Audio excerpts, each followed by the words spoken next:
My parents handed my sister $560,000 toward a home and left me with only "You're the failure." So I quit calling them. 2 years later, my sister drove by my property and called Dad screaming, "You need." They still can't forget what I did next. Can you imagine being told your life's passion is utterly worthless, a mere hobby, while your parents secretly hand your perfect sister a $500,000 house? That's exactly what happened to me, and it sparked a rebellion that changed absolutely everything. My name is Blake, and I just turned 32. Standing here, on these 5 acres of woodland my grandparents left me, I feel a connection I never, ever expected. This quiet piece of earth, tucked away from the city, was never part of my life plan. But plans change, especially when you discover the depth of your parents' double standards. I grew up in what most people would call a successful, upper-middle-class family in Connecticut. My father, Richard, was this high-powered corporate lawyer, his office practically gleaming with awards. My mother, Patricia, was a tenured economics professor, published, respected.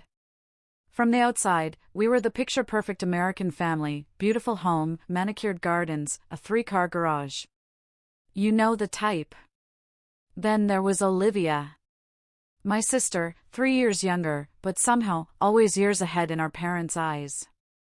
From kindergarten, she was the golden child. Perfect report cards, science competitions, playing the violin like a prodigy. Our parents beamed. They threw elaborate parties for her, plastered her certificates and trophies all over our living room. It was a lot. Me? I was what my father not so affectionately called the family wild card. My grades were average, mostly B's, maybe an A here and there for subjects I actually cared about. Standardized tests? Forget about it. My mind always drifted to the compositions I wanted to photograph, not the equations on the page. Art was my sanctuary. Behind the lens, I found a clarity that textbooks and lecture halls never offered. Our home ran on achievement. Love and approval weren't freely given, they were earned through success and ambition. Dinner was Olivia's nightly stage, a showcase of her latest triumphs. I'd just push food around my plate, waiting for the inevitable question about my latest test score or college applications. When Olivia won the state debate championship in 10th grade, we all went to Disney World. When I had my first photography exhibit at the local community center in junior year, my mother stayed for maybe 30 minutes before leaving for a faculty meeting. My father didn't show up at all. The pattern continued. Every one of Olivia's soccer matches had both parents cheering. Me, staying late in the darkroom? I walked home alone, my wet prints carefully protected in my backpack. They weren't cruel, not exactly. They just invested their time and attention where they saw the biggest return. The defining moment came my senior year. I'd gotten into a few colleges, a prestigious art school in New York, and my father's alma mater for law. For everyone else, the choice was obvious. For me? Not so much. The argument that erupted when I announced I was choosing photography still echoes in my memory. We were at the fancy dining table, under the harsh light of the chandelier. My father slammed his hand on the polished wood. "No daughter of mine is going to waste her life taking pictures," he roared, his voice cold, final. "That is not a real career, Blake. That is a hobby. You need to think about your future." My mother, ever the mediator, tried to soften the blow. "Darling, we just want what's best. Photography is so competitive, so few people actually succeed." My voice was shaking, but determined. "I am not going to law school. I am going to study photography. That is my decision." The silence was deafening. Then my father stood, adjusted his tie, and delivered the ultimatum that would change everything. "If you choose this path, you choose it alone. We will not pay for an art degree. Our money is for real education, not fantasies." I can still see Olivia's face across the table. A mixture of shock and something I couldn't quite place. Pity? Relief? Maybe both. That night, I made the decision that shaped the next decade. I accepted the art school's offer, knowing I'd have to work multiple jobs to afford it. I applied for every scholarship, took out student loans, and prepared to forge my path, truly alone. True to his word, my father cut off all financial support. My mother would occasionally slip me small amounts of money during our infrequent coffee dates, but it never made a real difference. Meanwhile, Olivia was flourishing at her Ivy League university, tuition, apartment, and expenses all fully covered. Despite the challenges, I graduated with my photography degree 4 years later. Not a single family member attended. I had an empty chair section while my classmates celebrated with proud parents and siblings. That day, I promised myself I would build a life that made me proud, even if it never impressed them. With my degree and a portfolio I believed in, I rented a tiny studio in Brooklyn and began the uphill battle of becoming a professional photographer. No safety net, no family connections, just raw determination and my well-worn camera. My first years in Brooklyn were a lesson in persistence. My apartment was barely 500 square feet, the kitchenette so small I could touch both walls. The bathroom had a leak that created musical drips at 3 a.m. But it was mine, paid for with my own hard-earned money, and that made it beautiful. I built my career from the ground up, wedding gigs for friends of friends, product photography for small businesses, headshots for aspiring actors just as broke as me.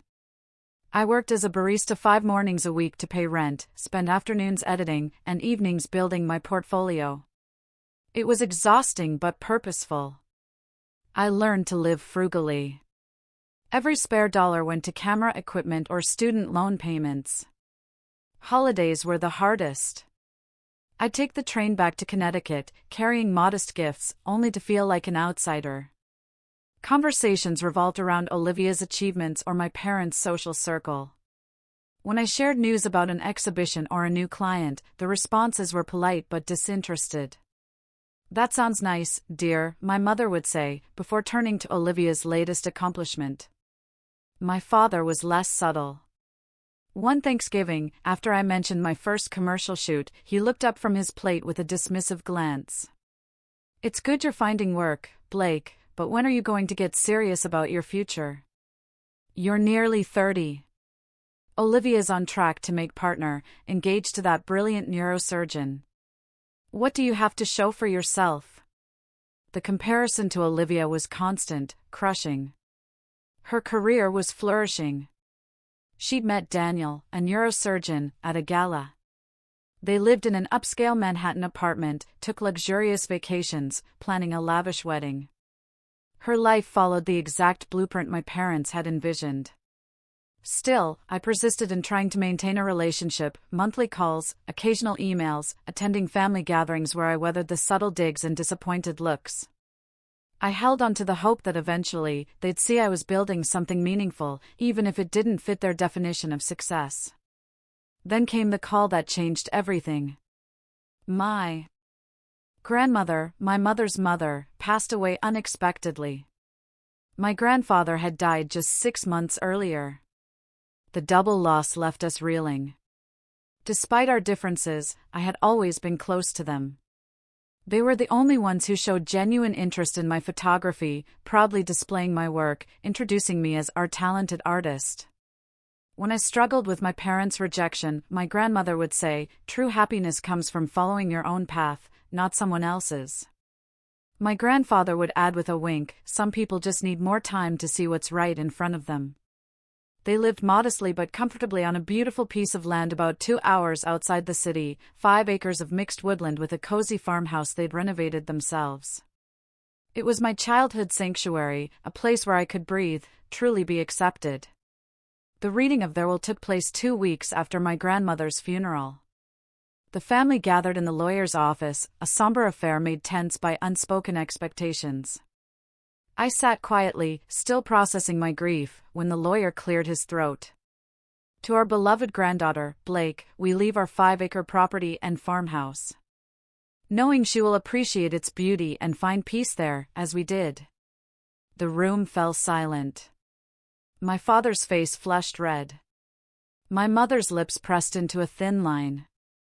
Olivia looked genuinely shocked. I sat frozen, unable to process it. The lawyer continued, explaining the rest of their modest savings would be divided equally among all grandchildren. After the meeting, my father cornered me. His voice was low but intense. You need to sell that property. It's not practical for you to keep it. We can split the proceeds among the family. I was still in shock. I need time to think, was all I could manage. There's nothing to think about, he insisted. You live in Brooklyn. You can't maintain a property that far away. Be reasonable for once in your life. I left with the property deed, my head spinning with possibilities. I had no idea what I'd do with the land, but something deep inside told me selling it would be a betrayal of my grandparents' trust. The first time I visited the property after it became mine, I was overwhelmed. Emotion, responsibility, it all crashed over me.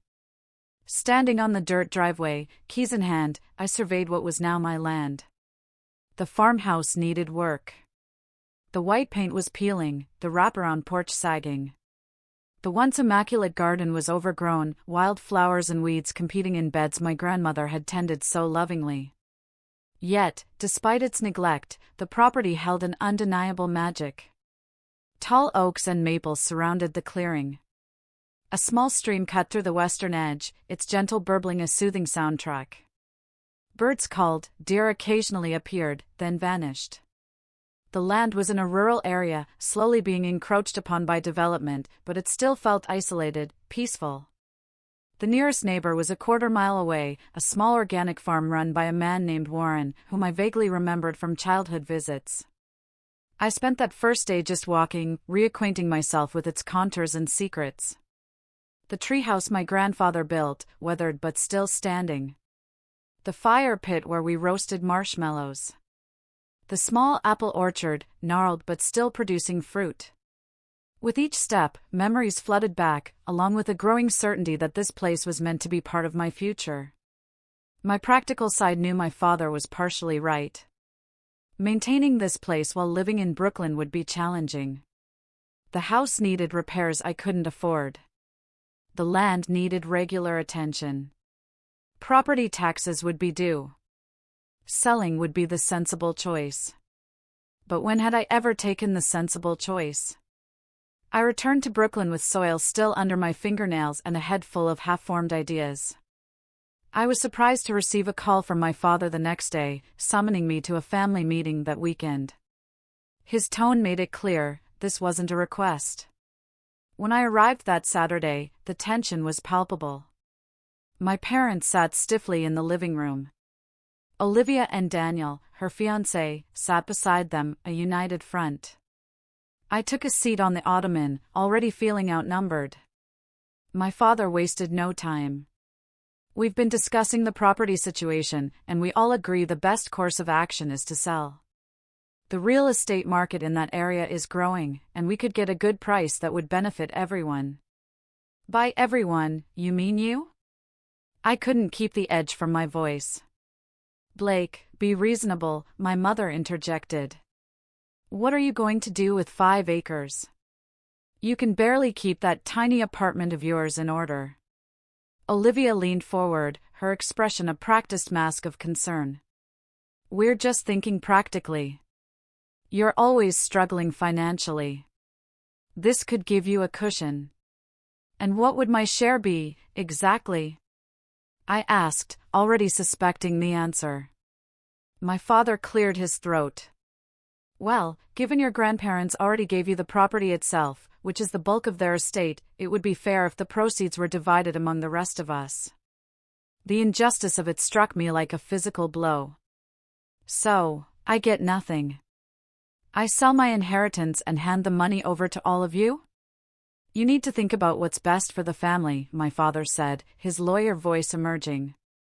This is about being practical. No, I replied, a lifetime of frustration bubbling to the surface. This is about control. This is about you being unable to accept that I might have something valuable that you don't control. The argument escalated quickly. Words were said that couldn't be taken back. And then, in a moment I will never forget, my father stood up, pointed his finger at me, his face contorted with anger. "You have been nothing but a disappointment since the day you chose that worthless career," he shouted. "A complete and utter failure. We gave you every opportunity and you threw it all away for what? Pictures? While your sister has made something of herself, built a real career, started a real life." The room fell silent. Even Olivia looked shocked. "A real life," I repeated quietly, my voice surprisingly steady. "You mean the life you orchestrated for her? The one you bankrolled completely?" Daniel shifted uncomfortably. Olivia wouldn't meet my eyes. "What does that mean?" my mother asked, her voice suddenly cautious. "It means I know about the house," I said, looking directly at Olivia. "The $560,000 house you got as a wedding present while I was working 3 jobs to make rent." The secret tumbled out in the ensuing silence. My parents had purchased a luxury townhouse for Olivia and Daniel as a wedding gift, complete with custom renovations and designer furnishings. $560,000 of support, while I had been cut off completely for pursuing my passion. That was different, my father insisted. Olivia chose a sensible path. She earned our support. She earned your love, I corrected him. I never did. I stood up, suddenly feeling calmer than I had in years. I am not selling the property. Not now. Not ever. It's the one thing in my life that came without conditions, without judgment. I am keeping it. You're making a mistake, my father warned. No, I said, heading for the door. For the first time in a long time, I am absolutely certain I am not. I left without looking back, ignoring my mother's calls to return and discuss things rationally. In my car, I let out a breath I felt like I'd been holding for years. Then I did something I'd never done before. I drove straight to the property, arriving as the sun was setting. I parked in the overgrown driveway, walked to the porch, and sat on the steps. "Okay," I whispered to the darkening sky. "Now what?" 2 years passed. It felt like both an instant and an eternity. The day after that fateful family meeting, I made a decision that shocked even myself. I gave notice on my Brooklyn apartment, put most of my possessions in storage, and moved temporarily into the farmhouse with just the bare essentials and my camera equipment. The first few months were brutal. The house needed major repairs I couldn't afford all at once. I slept in the guest bedroom, the only one without water damage or drafty windows. I showered with a garden hose rigged to an outdoor spigot until I could fix the plumbing. I learned to patch roof leaks, replace rotted wood, and repair crumbling plaster through YouTube tutorials and sheer trial and error. My career transformed as dramatically as my living situation. Unable to continue my urban photography business, I pivoted to what was literally in my backyard. I started documenting my journey, restoring the old farmhouse, reconnecting with the land. I captured the changing seasons, the wildlife, the process of clearing overgrown paths and uncovering forgotten garden beds. At first, I posted these images on social media just to stay connected. To my surprise, people responded with enthusiasm. My followers grew as I shared not just beautiful nature photography, but the raw, unfiltered reality of my new life, the collapsed ceiling after a heavy rain, the raccoons I evicted from the attic, the first successful loaf of bread baked in the ancient wood stove. 6 months in, a popular lifestyle blog featured my story. Overnight, my audience tripled. A sustainable living magazine commissioned a photo essay. A small but steady income from my online presence supplemented the freelance photography jobs I took in nearby towns. With careful budgeting and growing recognition, I began to transform the property according to my vision. I converted the barn into a photography studio. I planted a vegetable garden using heirloom seeds my grandmother had saved. I restored the apple orchard, learning to prune from a local farmer. That local farmer was Warren, my nearest neighbor. He appeared at my door one spring morning with a basket of fresh eggs and an offer to help with the sagging porch. In his 50s, with weathered hands and kind eyes, Warren became an unexpected friend and mentor. He taught me practical skills my education never covered: how to split firewood, which wild plants were edible, how to repair an engine, when to plant and harvest.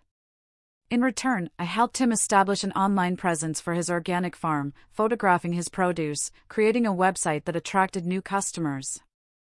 Our friendship evolved naturally, two solitary people finding connection through shared work and mutual respect. My tiny house movement inspired social media followers turned into a modest but lucrative business. I started hosting weekend photography retreats, teaching small groups how to capture nature's beauty. The old farmhouse, now partially renovated with Warren's help, became a rustic guest house. I built 2 tiny cabins deeper in the woods for additional accommodation, designed to blend with the environment. The irony wasn't lost on me. The career my parents had dismissed as impractical was now supporting me completely. The property they insisted I couldn't maintain had become both my home and livelihood. I had created something uniquely mine, on my terms. My relationship with my family remained distant, but it no longer dominated my thoughts. Christmas cards, birthday messages, polite but brief responses to my mother's texts. I declined invitations to family gatherings with simple excuses. The constant ache of their disapproval had faded to a dull twinge. I found peace in my new routine: mornings tending the land, days in my studio, evenings on the rebuilt porch, watching fireflies emerge. I made friends in the small community, people who knew me only as Blake the photographer, not Blake the disappointment. One crisp fall afternoon, as I was photographing the vibrant foliage along my stream, I heard tires crunch on the gravel driveway. Visitors weren't unusual, but when I rounded the corner of the house, I stopped short. A sleek black SUV I didn't recognize. Even more surprising, the person standing beside it, staring open-mouthed at my renovated farmhouse with its fresh paint and flourishing gardens. Olivia. She looked both the same and completely different. The designer clothes and perfect hair were familiar, but there was something new in her expression. When she spotted me, camera in hand, her eyes widened. "Blake, is that really you?" I nodded, suddenly aware of my work boots, faded jeans, and flannel shirt. "What are you doing here, Olivia?" She gestured vaguely. "I was driving to a client meeting, took the back road." I almost didn't recognize the place. She paused, genuinely flustered. "You live here now? You actually fixed it up?" "I do, and I did," I replied simply. She shook her head in disbelief. "I had no idea." "No one did. Dad said you were probably just sitting on the property until you got desperate enough to sell." The mention of our father brought back a flood of memories. "Why are you really here, Olivia?" I asked, my guard rising. She looked away, then back at me with an expression I hadn't seen from her before: vulnerability. "Did you know this whole area is being developed? Luxury homes going up less than a mile from here. A resort company bought out 3 farms already." I nodded slowly. I'd heard rumors. Warren had mentioned development pressure. "Blake, your land could be worth $2 million now. Maybe more." She wasn't asking a question, she was stating a fact. "Is that why you stopped by? To tell me about property values?" Her composure cracked slightly. "We talked about it." "Okay."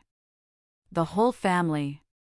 Dad thought if I saw you, talked to you, you might listen to me about selling." The revelation stunned less than it would have 2 years ago.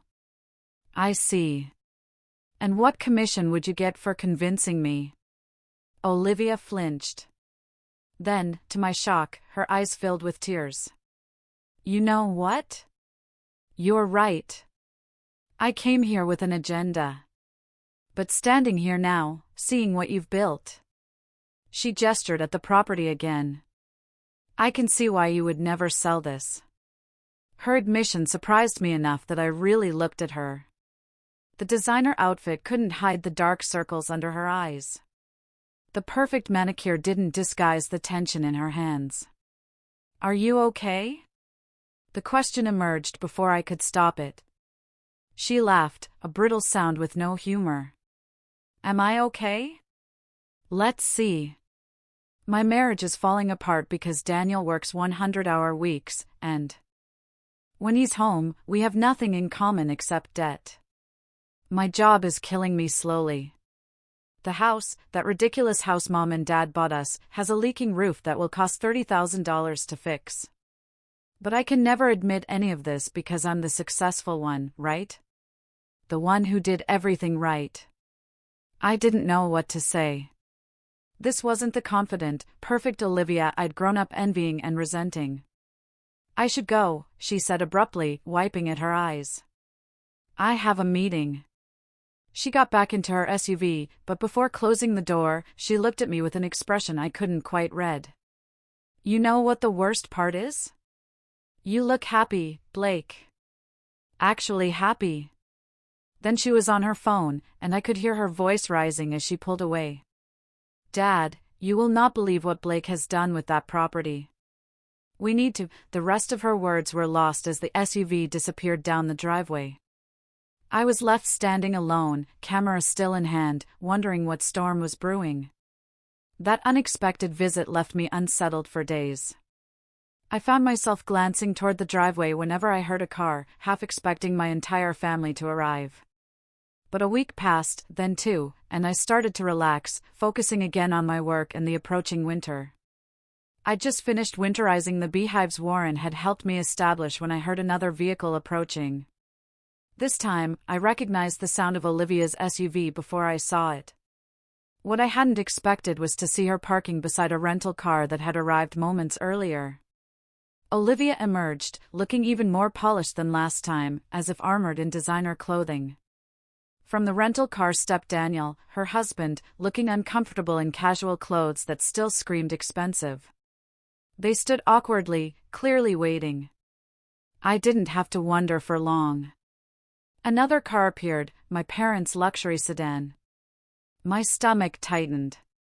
My father's face wore the determined expression he reserved for court, my mother looking anxious beside him. What is this? A family reunion? I called out, trying to keep my voice light despite the anxiety churning inside me. We need to talk, Blake, my father said, skipping any greeting, immediately diving into the property situation.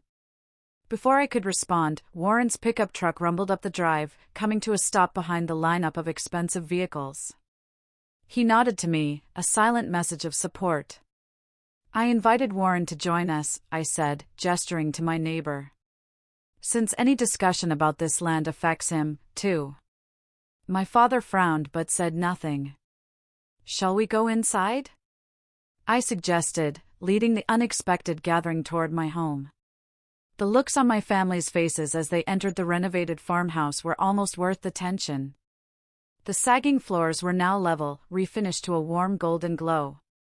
The crumbling plaster walls had been replaced with sustainable materials in soft earth tones. The kitchen, once outdated, now featured reclaimed wood countertops and energy-efficient appliances that blended harmoniously with the vintage charm. You did all this yourself? My mother asked, unable to keep the surprise from her voice as she ran her hand along a particularly beautiful stretch of countertop Warren had crafted from a fallen oak. With help, I acknowledged, nodding toward Warren. We settled in the living room, my parents and Olivia, with Daniel, on the sofa I had reupholstered myself. Warren and I in chairs opposite them. Through the large windows, the autumn forest was a backdrop of golden crimson. This is quite rustic, my father said, clearly struggling to find something negative.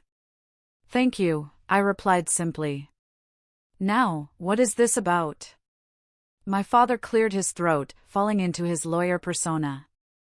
As Olivia may have mentioned, this area is being rapidly developed. The Ridgeline Resort Group has purchased several surrounding properties and is planning a major luxury development. Golf courses, spas, high-end homes, the works. I nodded. I'm aware. 3 of my neighbors have sold already. They're offering extraordinary prices, he continued. Well above market value. Your 5 acres are particularly valuable because of the stream and the elevation. They're very interested. And how do you know that? I asked, though I already suspected. Daniel spoke for the first time. I have a patient who sits on their board. When he heard about our connection to property in the area, he asked if we might facilitate an introduction. I see. I looked at each of them in turn. And you all came here today to convince me to sell? To discuss the possibility, my mother corrected gently. This could be a wonderful opportunity for all of us.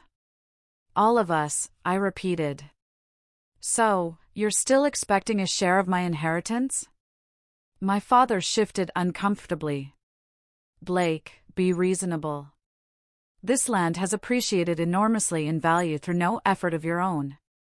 It would be fair to distribute the windfall among the family. No effort? I gestured around the renovated space.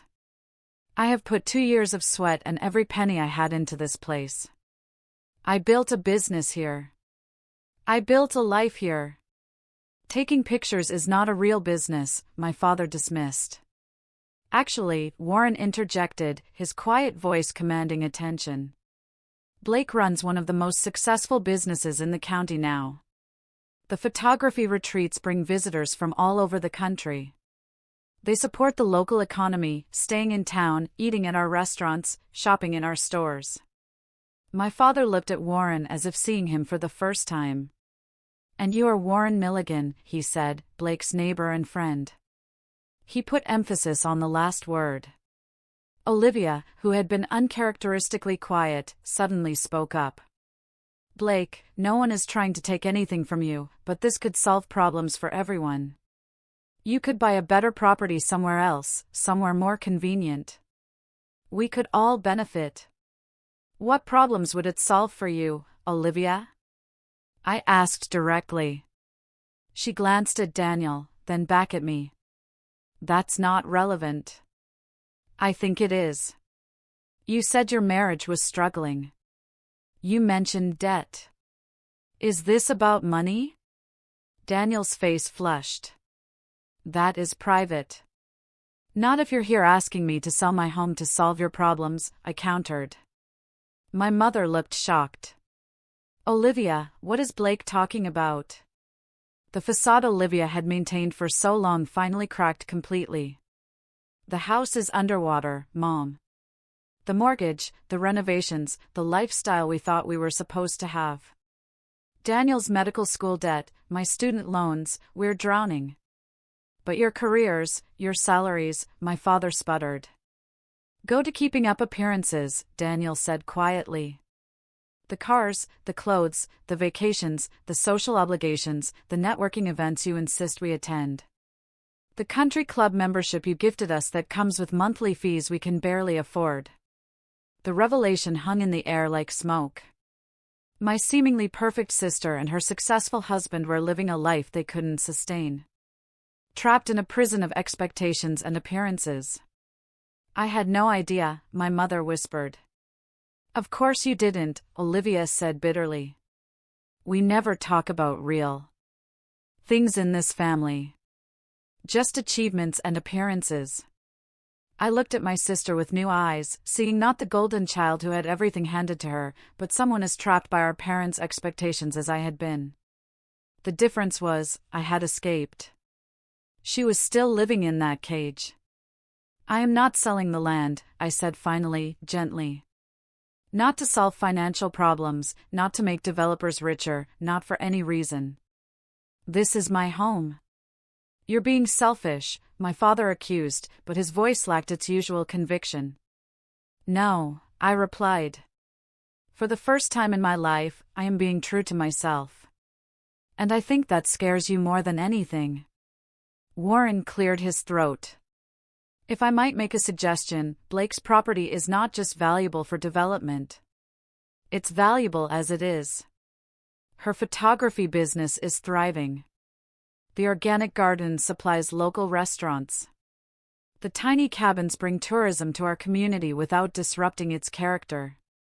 What's your point? My father asked impatiently. My point is that Blake has created something worth preserving. Something that benefits more than just one family or one corporation. Something sustainable. I felt a rush of gratitude toward Warren, who had articulated something I felt but couldn't express. He's right. What I have built here matters. Not just to me, but to this community.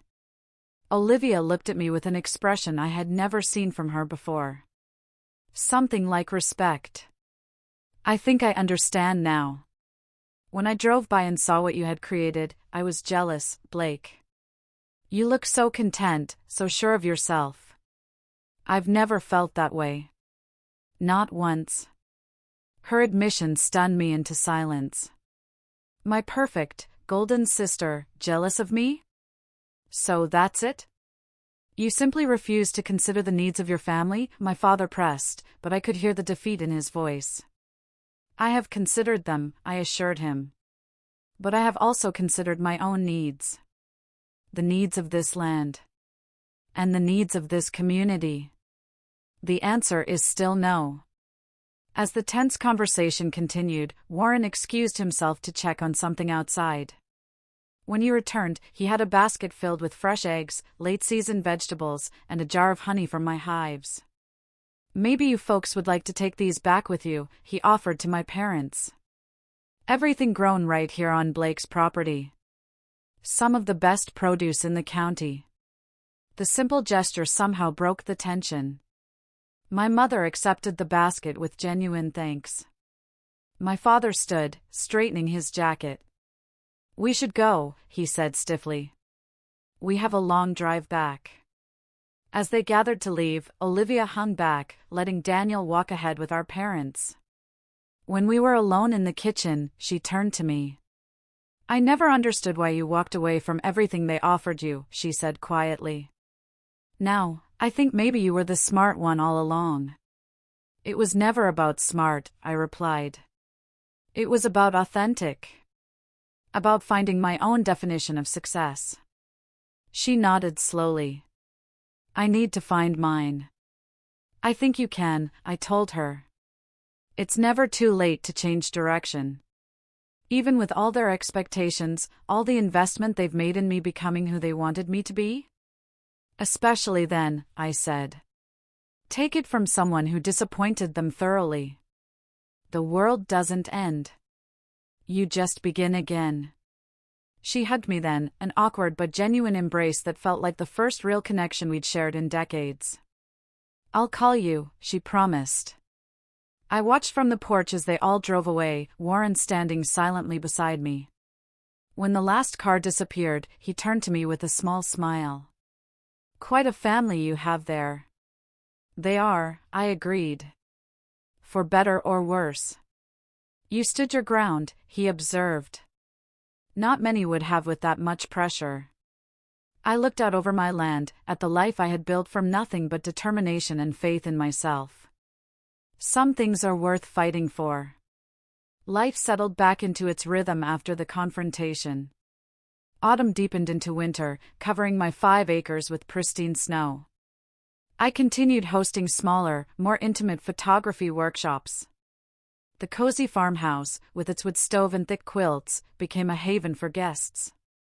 Warren and I spent the cold months planning improvements for spring, an expanded organic garden, more beehives, 2 more tiny cabins.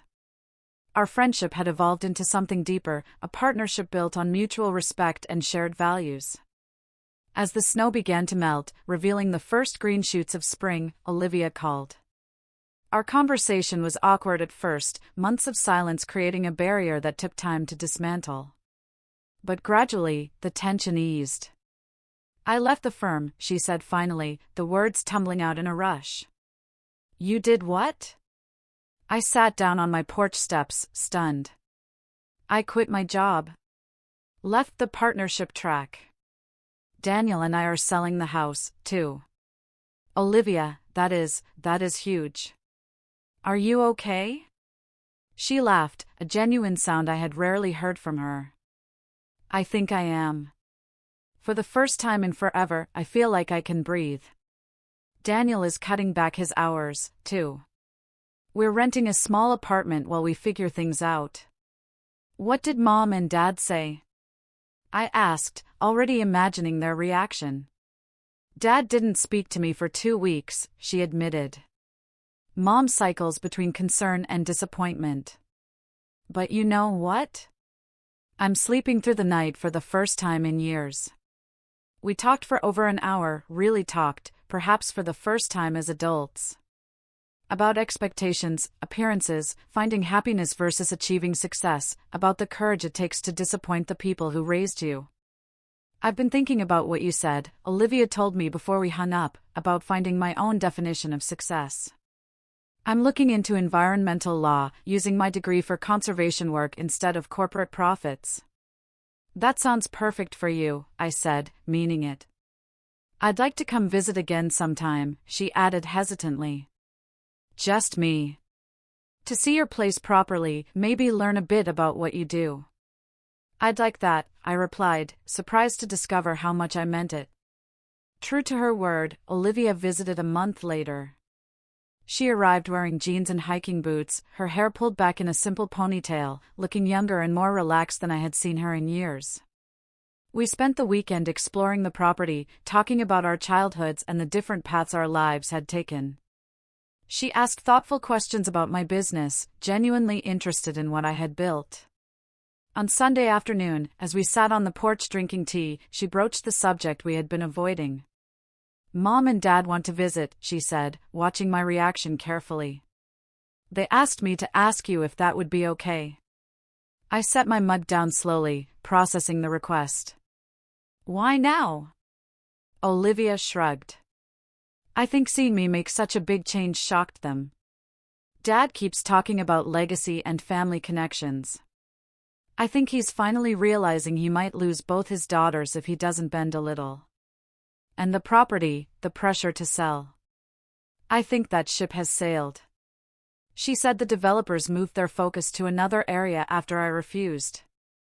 Besides, I may have mentioned to Dad that what you've created here is worth more than any development check. The visit was scheduled for the following month. I spent weeks preparing, not to impress them, but to show them honestly what I had built. Warren helped me finish the new studio space in the renovated barn. I printed my best photographs and arranged them on a gallery wall. I harvested early vegetables from the garden and collected fresh eggs from the chickens I now raised. When the day arrived, I stood in the driveway, watching their car approach with a strange mixture of anticipation and dread. Warren had offered to make himself scarce, but I had asked him to stay. His steady presence beside me was a reminder of the life and community I had created, independent of my family's approval. My parents emerged from their car, looking slightly disoriented, as if they'd arrived at the wrong address. My father wore casual clothes that still managed to look stiff and formal. My mother carried a houseplant as a gift, clutching it like a shield. Blake, she said, stepping forward to kiss my cheek. The place looks different than I remember. It has changed a lot, I agreed. Come in, I'll show you around. The tour was awkward at first, my parents clearly struggling to reconcile the successful business and beautiful home with their perception of my failed career choice. My mother asked polite questions about the renovations. My father remained mostly silent, his expression unreadable as he took in the evidence of my thriving, independent life. The dynamic shifted when we reached the barn studio. The large, open space was filled with natural light from skylights I'd installed myself. My photographs covered the walls, a visual journey through seasons and landscapes. A long farmhouse table occupied the center of the room, set up for the workshops I regularly hosted. These are all your work? My mother asked, moving closer to examine a series of sunrise images captured from my property. They are, I confirmed. They're quite beautiful, she admitted, something like surprise in her voice. My father stood before a large framed photograph of the farmhouse in winter, snow blanketing the roof, smoke curling from the chimney, golden light spilling from the windows. It was my favorite image, capturing not just the physical structure, but the feeling of home it represented. This is remarkable, he said quietly, almost to himself. The quality of light, it tells a story. That's what I tried to do, I explained, caught off guard by his comment. Tell stories through images. Capture moments and feelings, not just scenes. He nodded, still studying the photograph. I think I understand now. We moved to the porch for lunch.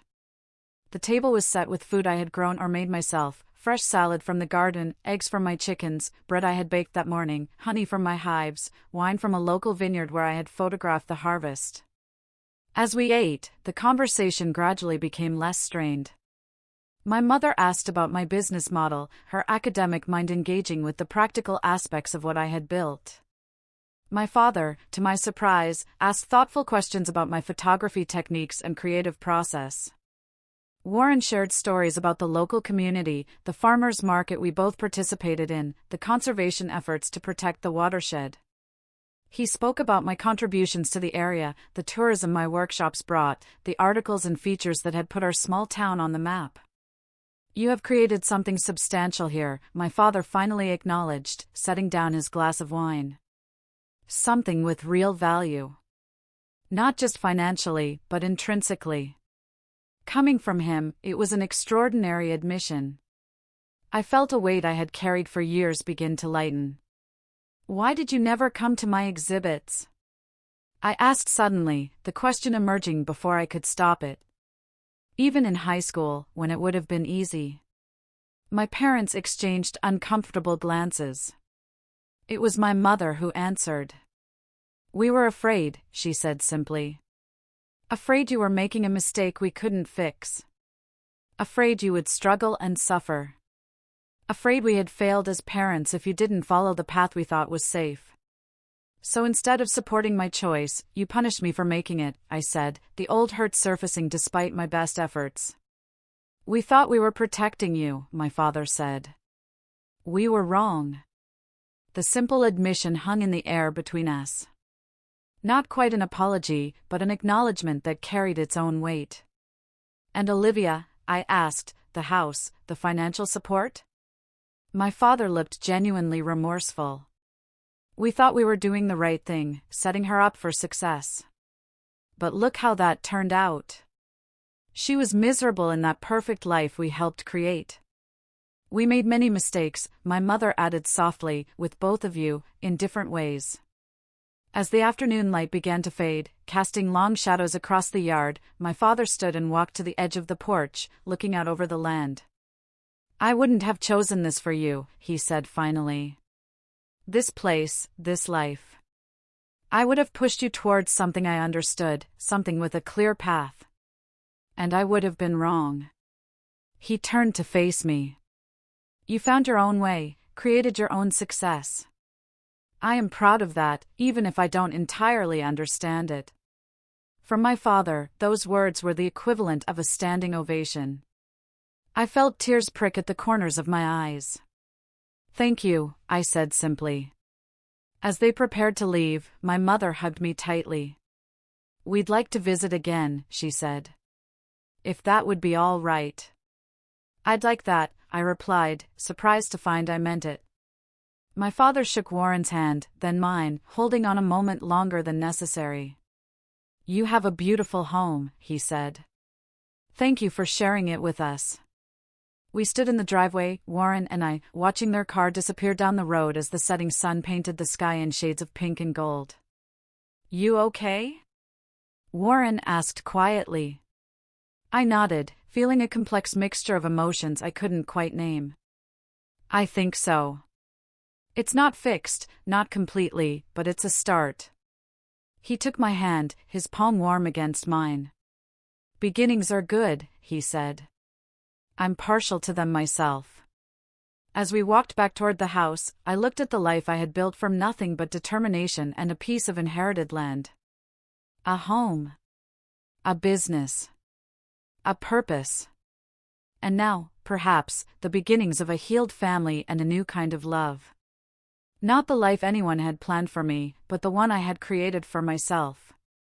1 year later, I stood on the newly built observation deck overlooking my property, now transformed in ways I never could have imagined. The original farmhouse, restored to its former charm with modern, sustainable improvements. The studio barn expanded for larger photography workshops and community events. 3 tiny cabins nestled among the trees, each with its own unique character, providing accommodation for guests. The most significant addition was the small eco-retreat center we had constructed near the stream, a beautiful, light-filled space built from reclaimed materials, designed for minimal environmental impact. I hosted extended photography residencies, environmental education programs, and wellness retreats. What had begun as a personal sanctuary had evolved into a thriving community space that honored the land while sharing its beauty with others. The journey to this point had been filled with unexpected turns. After that first tentative visit, my parents had gradually become more involved. My mother, with her academic background, helped me develop an educational curriculum for school groups. My father, to everyone's surprise, including his own, had taken up photography as a hobby and occasionally joined my weekend workshops. Olivia had undergone the most dramatic transformation. After leaving corporate law, she found work with an environmental nonprofit, using her legal expertise to protect natural spaces. She and Daniel divorced amicably, both realizing they had built their relationship on external expectations rather than genuine connection. She now lived in a modest house 30 minutes from my property and visited regularly, often bringing her rescue dog. Warren had become not just my partner in business, but in life. Our relationship evolved naturally from friendship to love, built on shared values and mutual respect. He had moved into the farmhouse the previous spring, bringing his carpentry tools and quiet wisdom. Together, we continued to improve the property, each project reflecting our commitment to sustainable living and community connection. The path to healing with my family had not been straightforward. There were still moments of tension, old patterns that emerged. My father occasionally made comments about real careers before catching himself. My mother sometimes lapsed into comparing Olivia and me. But these instances were becoming rarer, replaced by genuine efforts to understand and accept the adults their daughters had become. The most profound change had been in my relationship with Olivia. The competitive dynamic that had defined our childhood transformed into a supportive bond. We spent hours talking through our shared past, acknowledging how our parents' expectations had shaped, and sometimes damaged, us both. The golden child and the disappointment, each carrying our own burdens, had finally found common ground as sisters and friends. "Are you ready for the group?" Warren asked, joining me on the deck. 20 photographers would be arriving that afternoon for a week-long workshop. "Almost," I replied, leaning into his solid presence. "Just taking a moment to appreciate how far we've come." He nodded, understanding as always. From a rundown farmhouse to this, pretty incredible. "Not just the property," I clarified. "Everything. My family, my work, finding you." Warren smiled, the corners of his eyes crinkling in the way I had come to love. "Finding ourselves, I think. Separately and together." My parents and Olivia would be joining us for dinner that evening, a monthly tradition we had established. These gatherings were not always perfect, but they were authentic in a way our family interactions had never been before. We talked about real things, disagreed respectfully, and left with the understanding that love did not require agreement or identical paths. The financial aspect of my life had evolved as well. While I had steadfastly refused to sell the property to developers, I had found ways to make it financially sustainable and even profitable. The photography retreats, cabin rentals, and educational programs generated steady income. I had published a book of images documenting the seasonal changes of the land, which received critical acclaim and opened doors to exhibition opportunities. Most surprisingly, my father had established a family foundation focused on environmental education and land conservation. The initial funding came from the sale of their oversized house as they downsized to a comfortable condo closer to my property. The foundation's first project? Purchasing the land adjacent to mine when it came on the market, protecting it from development and expanding the natural buffer around my 5 acres. "Your grandparents would be proud," my mother had said when the foundation was announced. They always believed in preserving beautiful places. I thought of them often as I walked the land, imagining their joy at seeing how their modest inheritance had blossomed into something that benefited not just me, but an entire community. Their gift had come without conditions or expectations, a rare form of love in my experience. The afternoon sun cast golden light across the property as I prepared to welcome the workshop participants. From the deck, I could see the entirety of what we had built, the vegetable gardens bursting with fall harvest, the apple orchard heavy with fruit, the beehives Warren had expanded, the wildflower meadow we had restored. But the physical transformations paled in comparison to the inner journey. I had learned to define success on my own terms. To build a life aligned with my values rather than external expectations. I had discovered that standing firm in your truth, even when it disappoints others, is not selfish, but necessary for authentic living. Most importantly, I had found that families, like photographs, can be recomposed to create something new and beautiful from what already exists. As I watched the first cars begin to arrive, I felt a deep sense of contentment. Not because everything was perfect, but because I had created a life that reflected who I truly was, not who anyone else thought I should be. The land my grandparents left me had become more than property, more than an inheritance. It had become the canvas on which I painted my authentic life, stroke by stroke, choice by choice. Ready to share your wisdom with the world? Warren asked, gesturing toward the approaching guests. I smiled, feeling the warmth of gratitude spread through me. Ready as I'll ever be. That evening, after the workshop participants had settled into their cabins, and my family had returned home following dinner, Warren and I sat on the porch swing, watching fireflies dance across the yard. The same porch where, years earlier, I had sat alone, wondering what would become of this inherited land and my uncharted future. You know what I think the real inheritance was? I said softly.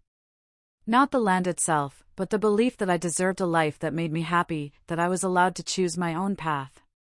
Warren nodded, his arm warm around my shoulders. The best legacies aren't things. They're permissions. Permission to be yourself. Permission to build something meaningful. As darkness settled around us, I thought about the journey that had brought me here. From the disappointed daughter to confident creator. From isolated artist to community builder. From a person seeking approval to one offering inspiration. The road had not been easy or straight.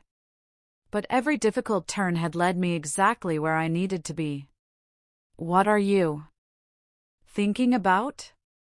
Warren asked, noticing my contemplative silence. That true success isn't measured in property or possessions, I replied, finding the words for the lesson I had lived. It's measured in authenticity.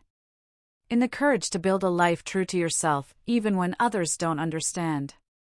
In creating space where others feel free to do the same. In the distance, an owl called softly from the forest edge, a familiar evening sound that never failed to remind me how fortunate I was to call this place home. Not just the physical location, but the life I had created here, the community I had built, the peace I had found. I wouldn't change any of it, I whispered.